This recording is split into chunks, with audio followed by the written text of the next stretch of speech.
አላህን የሚፈራ ሰው አላህ ካለበት መከራ፣ ጭንቀት፣ ሐሳብ፣ ሐዘን አላህ ፍንቅል አድርጎ አላህ ያወጣዋል።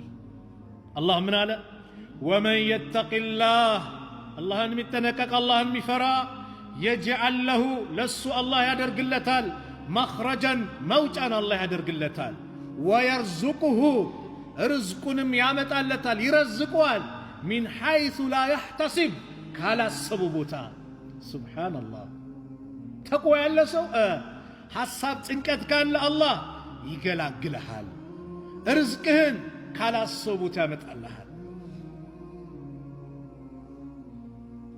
በነቢዩ ሰለላሁ ዐለይሂ ወሰለም ዘመን ነቢዩ አንድ የነገሩን ሐዲስ ነበር።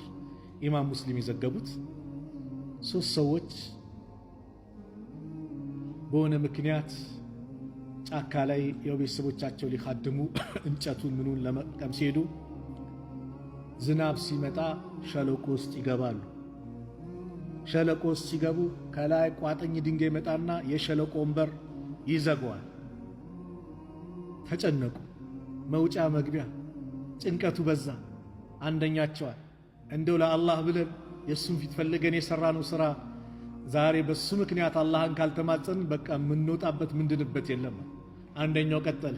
እናት አባት ነበሩኝ፣ እነሱን እንከባከባለሁ፣ ለነሱ መልካም ነኝ። ሁሌ እነሱን ሳላጠጣ ወተት ምግብ ሳላበላ እኔም ይሁን ቤተሰቦቼ አንበላም። አንድ ቀን ግን እንደዚሁ ደርሼ ረፍዶብኝ ስመጣ ተኝቶ አገኘዋቸው። ወተቱን በእጄ ይዣለሁ። እኔ ደግሞ ከነሱ በፊት ልጆቼን ሚስቴንም አላበለሁ። ልጆቼን ጫጫለሁ። ቆምኩኝ። እንዳልቀሰቀሳቸው እንቅልፍ ላይ ናቸው። በመሃል ከተነሱ ብዬ ይዤው ቆምኩኝ። ፈጅር ሰላት እስኪደርስ ወተቱን ይዤ ቆምኩኝ። የዛኔ ሲነሱ አጠጧቸው። ይህን ለአንተ ብዬ ከሰራው ያ ረብ ካለንበት መከራ ጭንቀት ነጃ ብለናል። ከፈታለች መውጣት አይቻልም። ሁለተኛው ቀጠለ። ያጎት ልጅ ነበረችኝ አለ። ሰው ወንድ ልጅ ሴትን እንደሚወደው ወደድኳት አለ። ዛሬም እንደዛ ወደድኩሽ ወደድኩ ምናምን አበድኩልሽ። አንድ ዳዋ ላይ አበድኩልሽ ካለሽ የውሸት ነው የሚል ዳዋ ተናገርኩና ቆርጦ ብቻ ቀረቡት። እኔ መልእክቴ ምንድነው? እንዲህ ከሚል ወዶሻል ቤተሰብሽ ከምን ይላክ? ሽማግሌ ይላክ። በኒካህ ነው። በሐራም ገርል ፍሬንድ ቦይ ፍሬንድ በሚል ቋንቋ የለም። ከወደደሽ ምን ያድርግ? ሽማግሌ ይላክ። ከዛስ በሐላል መንገድ አንቺን ይቀበል። በጓሮ ብር አይምጣ። አንቺን ካየው ጀምሬ ምግብ አልበላው ምናምን አይሰራም ነው ተናገርኩት። ያው ግን አንዳንዱ ቲክቶኩም እንዲታየለት የተለያየ ነገር እንዲሆንለት ትንሽ ቆርጥ አድርጎ ብቻ እንትን ይላል። በዚህ አጋጣሚ በቲክቶክ በምታስተላልፉ መልእክቱን ቢያንስ ሐሳብ ሳትቆርጡ አስተላልፉ። ሐሳቡ ይድረስ። ሁሉንም 40 ደቂቃ 50 ደቂቃ ሳይሆን 2 ደቂቃ ወይ 3 ደቂቃ 1 ደቂቃ ግን ሐሳብ አይቆረጥ።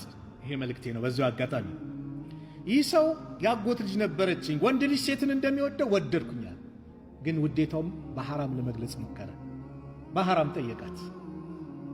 ያጎት ልጅ በኢስላም ያክስት ልጅ በኢስላም መጋባት ይቻላል፣ ሐራም አይደለም። ነብዩ ሰለላሁ ዐለይሂ ወሰለም ፋጢማን ለዓልይ ነው የዳሩት። ዓልይ የማን ልጅ ነው? የአቡ ጣሊብ ነው። አቡ ጣሊብ የማን አጎት ነው? የነብዩ አጎት ነው።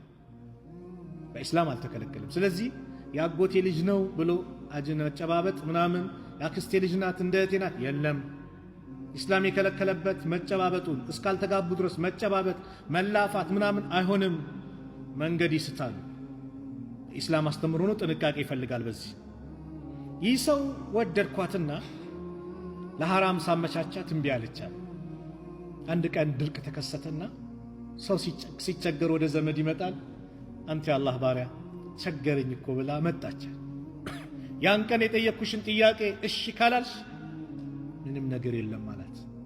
ጨንቋታል። መግቢያ መውጫ አጣለች። እሺ አለች። 120 ዲናር ሊሰጣት። 120 ዲናር ማለት የወርቅ ገንዘብ ነው፣ ወርቅ ነው። ሁሉም ነገር ተመቻችቷል አለ። ምን ማለት? ልብስ ተወልቋል፣ ምን ተብሏል። ምፈልገውን ነገር ልፈጽም ስላል ኢተቂላህ አለች። አላህን ፍራ፣ አላህ በፈለገው መንገድ ካልሆነ እንዳትቀርብ። ያን ጊዜ ተነሳዋል። ሱብሃንአላህ። ኢማን ይጠይቃል እኮ ዛሬ ሰው እኮ ለብሶ አልቻለማ። አንዷ ስትሄድ እስክትሄድ ድረስ በቃ ባይኑ ይሸኛታል። ከባዱ ነው አልኩ። እዚህ አውልቆ አሳስብ። ምን አይነት ኢማን ይጠይቃል። ኢተቂላህ አላህን ፍራ ስትል ድንግጥ ብሎ መነሳት ኢማን። የአላህን ኃያልነት ስትረዳ ወንጀል ልትወርድ ትችላለህ። ሰውነን እንሳሳታለን። ማንም ፍጹም አይደለም። ማንም ፍጹም አይደለም። እንወድቃለን፣ በሆነ ነገር እንፈተናለን። ግን ማንን ማስታወስ? አላህን። ያ አሁን ስሜቴን በዚህ አስደስቼ ፍላጎቴን አድርጌ አላህን ላስቆጣ በጭራሽ። ይህን ነገር ማምጣት ሁሌ አላህን ማሰብ፣ የቂያማ ሁኔታን ማሰብ። በዱንያ ላይ አላህ ዱንያዬን ቢያበላሽብኝስ? ከዚህ በኋላ ያለ የትዳር ህይወት የተበላሸ ቢያደርግብኝስ? በጭራሽ ብለ አላህን መፍራት አላህን መራቅ ነው አይደል እንዴ? ከሰባቱ ሰዎች የውመል ቂያማ የማንም ጥላ በሌለበት ጥላው እስከሚካተት ሰዎች አንዱ ማን ነው? ወረጁሉን ዳዓቱ እምራአቱ ዛቱ መንስቢ ወጀማሊ፣ የቁንጅና የክብር ባለቤት የገንዘብ ባለቤት ስትጠራው ኢኒ አኻፉላህ እኔ አላህን እፈራለሁ ያለ ዙለይኻ ዩሱፍን ዓለይሂ ሰላም هيت لك ايوه تزغاجتين لالله من تطبقالس ስትለው قال معاذ الله ما يشابني الله يطبقኛል። እንደ ዩሱፍ መሆን ማለት ነው። ኢኒ አኻፉላህ እኔ አላህን እፈራለሁ። የአላህን ፍራቻ መግለጽ። እቴም ቆርቆሮ አሳይቶሽ አታሎሽ በተለያየ ነገር ነይ የትምህርት ቤትሽን ወጪ የዩኒቨርሲቲውን እኔ እችለዋለሁ፣ የኮሌጁንም እኔ እችለዋለሁ፣ አንቺ ብቻ እሺ በይ ተመቻችልኝ ሲል አላህን እፈራለሁ። ኢኒ አኻፉላህ ስቲ አላህ መውጫ ቀዳዳውን አላህ ያበጃጅልሻል። ርዝቅሽንም ካላሰቡት አላህ ያመጣልሻል።